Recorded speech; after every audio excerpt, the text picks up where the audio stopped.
जय गुरु जी, शुक्राना गुरु जी। संगत जी, आज हम दिव्य आभा के पेज नंबर 162 पे हैं और ये जो सत्संग है वो नोएडा से है। और नोएडा से आप सबको पता होगा कि मैं भी नोएडा से हूँ। तो ये चंद्रकांत पांडव जी का संगत का है सत्संग। तो संगत जी, हम स्टार्ट करते हैं आज के सत्संग को। गुरु कृपा मत को भ्रम भूले संसार, गुरु बिना कोई नहीं उतरस पार। बुधवार 12 अक्टूबर 2005 को सुबह सुबह मेरे सहकर्मी डॉक्टर खिलनानी एम्स में औषधि विभाग के अध्यक्ष का फोन आया कि उस दिन शाम को 5:30 बजे उनके घर में सत्संग का आयोजन है जिसमें गुरुजी आ रहे हैं। उन्होंने मुझे पत्नी सहित आने का आग्रह किया। क्या आप महाध्यापक की पदोन्नति का उत्सव मना रहे हो या गुरुजी कौन है, उनका नाम क्या है, वो कहाँ से आ रहे हैं? मैंने उन पर प्रश्नों की झड़ी लगा दी। उन्होंने केवल इतना उत्तर दिया, उनका नाम गुरुजी है। आप जब शाम को उनको मिलोगे तो स्वयं ही जान लेना। धैर्य रखो। सामान्यतः मेरी पत्नी स्मिता साधु संतों में कोई विश्वास नहीं रखती थी। इस बार जब मैंने यह बात उसको बताई तो उसका उत्तर पहले से भिन्न था। संभव है इस बार कुछ अंतर हो, चलकर देखेंगे। कुछ देर बाद मैंने अपने परिचित रश्मि और पंकज सिंह को फोन किया। मैं रश्मि जी को पिछले 35 वर्ष से जानता हूँ और उनके विवाह के पश्चात पंकज जी को भी। मैं उनसे पंकज जी के पिता भूतपूर्व प्रधानमंत्री श्री चंद्रशेखर को, जिनको मैं स्वयं पिताजी कहकर संबोधित करता था, के स्वास्थ्य के बारे में जानना चाह रहा था। उन्होंने कहा कि वो एम्स के एक निजी कक्ष में परीक्षणों के लिए प्रविष्ट हैं। यह सुनते ही मैं सीधे उनके पास गया। वार्तालाप करते हुए उन्होंने गुरुजी से पहले दर्शन के संस्मरण सुनाए। उन्होंने यह भी बताया कि वह नियमित एम्पायर स्टेट में स्थित गुरुजी के छोटे मंदिर में जाते रहे हैं। कैसे गुरुजी ने उनके जीवन का दृष्टिकोण ही परिवर्तित कर दिया है और कैसे उनकी दया से पिताजी का स्वास्थ्य सुधर रहा है। क्या आप डॉक्टर खिल्लानी को जानते हैं? रश्मि जी ने पूछा। मैंने उनसे इस प्रश्न का कारण जानना चाहा क्योंकि उनका नाम अभी तक अपनी बातचीत में नहीं उभरा था। रश्मि जी ने उत्तर दिया, आज शाम को उनके यहाँ सत्संग है और हमें गुरुजी को उनके घर लाना है। मैंने आतुर होकर प्रश्न किया कि गुरुजी कौन है और उनका नाम क्या है? रश्मि जी ने मुझे धैर्य रखकर शाम को स्वयं ही सब कुछ जान लेने को कहा। मैं ये प्रसंग अपने इतने विस्तार में इसलिए सुना रहा हूँ कि कार्य समय आने पर ही पूर्ण होते हैं। जब तक गुरुजी नियत ना करें उनके दर्शन संभव नहीं है। इसी कारण 2 मित्रों से गुरुजी के बारे में सुनकर यही संदेश मिला कि आकर दर्शन और आशीर्वाद ग्रहण करो। यह संपूर्ण संगत गुरुजी के दर्शन, कृपा और दया से धन्य है।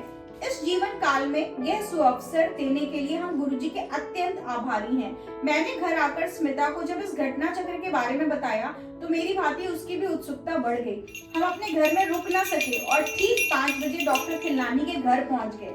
वहां पर हम पहले पहुंचने वालों में से एक थे। थोड़ी देर में रश्मि और पंकज जी रंगीन वस्त्र धारण किए हुए एक अति सुंदर युवक को लेकर अंदर आए। वह तेजी से चलते हुए अंदर आए और उन्हें एक अति शोभनीय कुर्सी पर आसीन किया गया। हमने अनुमान लगाया कि यही गुरुजी होंगे। जैसे हम उनके निकट पहुंचे, रश्मि जी ने मेरा और स्मिता का परिचय करवाया। गुरुजी मुझे देखकर तुरंत बोले, डॉक्टर तुसी बाहर जाओ। मैंने स्मिता के कान में फुसफुसाकर कहा कि चलो चलते हैं, ये हमें इधर नहीं चाहते, और हम कक्ष से बाहर जाने लगे। रश्मि जी ने तुरंत हमको वापस बुलाकर गुरुजी के कथन का अर्थ बताया। वह हमें भारत से बाहर विदेश में देख रहे हैं। विदेश में हमारा भविष्य अति उज्जवल है। चिंता मुक्त शांत भाव से हम गुरुजी के चरणों में बैठ गए। वहां पर 250-300 सत्संगी आए होंगे। उनमें से अनेक पहली बार आए थे और अधिकतर मेरे सहकर्मी थे। गुरुजी के आदेश पर पुराने अनुयायी अपने अनुभव बता रहे थे।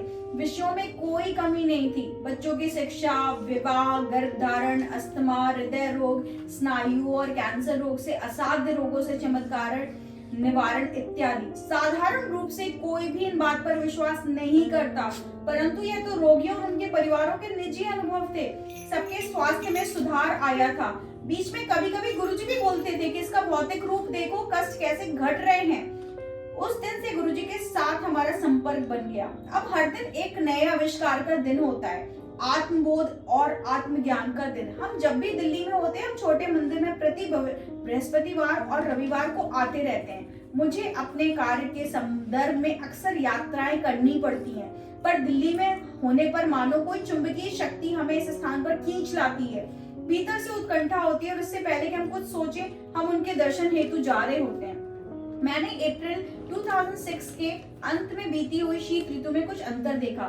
मैंने स्मिता को बताया कि इस बार मैंने किसी औषधि या श्वास तंत्र का प्रयोग नहीं किया।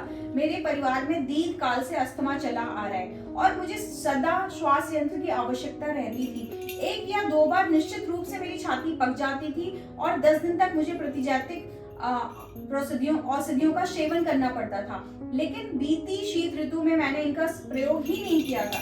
जब मैंने गुरुजी को इस बारे में बताया तो उन्होंने उत्तर दिया कि मुझे उनकी कृपा प्राप्त हुई है और मुझे अब कभी दमा नहीं होगा। ना तो मैंने गुरुजी को इस बारे में बताया था और ना ही इसमें उनके लिए मन ही मन प्रार्थना करी थी। मैं अति अचंभित हुआ। हमारे जीवन में इतना अंतर आया कि हम गुरुजी के दर्शन के लिए एम्पायर स्टेट प्रति बृहस्पतिवार और रविवार को जाने लगे। उनकी कृपा हमारे ऊपर बनी रही है। हमारी बेटी रिजुता अमेरिका में पढ़ रही थी। यूटन स्थित राइस विश्वविद्यालय से संज्ञानात्मक स्नायु विज्ञान और संज्ञानात्मक मनोविज्ञान में उसका स्नातक का पाठ्यक्रम पूरा होने वाला था। यद्यपि उसे वहीं पर शोध करने की अनुमति मिल गई थी कि वह यहाँ पर और अध्ययन नहीं करना चाहती थी। वह अपना शोध MIT या स्टैनफोर्ड विश्वविद्यालय जैसी विख्यात संस्थाओं से करना चाह रही थी। अभिभावक होने के नाते हमें लगता था कि उसकी यह अभिलाषा अव्यवहारिक है। न केवल उसकी वीजा की समस्या थी, उसके पास इन संस्थाओं में प्रवेश के लिए समय भी बहुत कम था। स्मिता उसकी माँ चिंतित भी थी। एक बार जब गुरुजी ने रिजुता के बारे में पूछा तो मैंने स्मिता की चिंता के बारे में बताया। गुरुजी ने तुरंत चिंता छोड़ने के लिए कहा और आश्वासन दिया कि सब कुछ ठीक हो जाएगा। उन्होंने पूछा कि मैं अगली बार अमेरिका कब जा रहा हूँ। उसके स्नातक अधिवेशन में उपस्थित होने के लिए मैंने मई 2006 में जाने की योजना बनाई थी। उसके बाद हमें यह देखने का अवसर मिला कि गुरुजी का आशीर्वाद प्राप्त होने के पश्चात कैसे एक के बाद एक घटनाएं अनावृत होती रहती हैं और सब कुछ ठीक होता जाता है।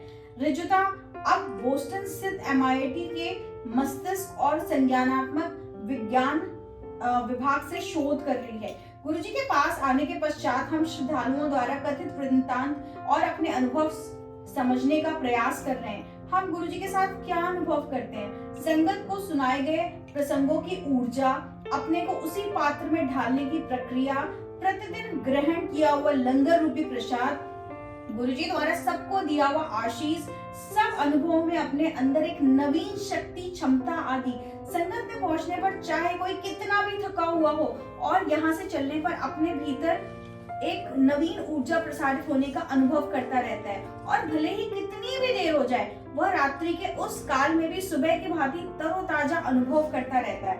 सबसे महत्वपूर्ण बात यह है कि गुरुजी के यहाँ सब एक समान है।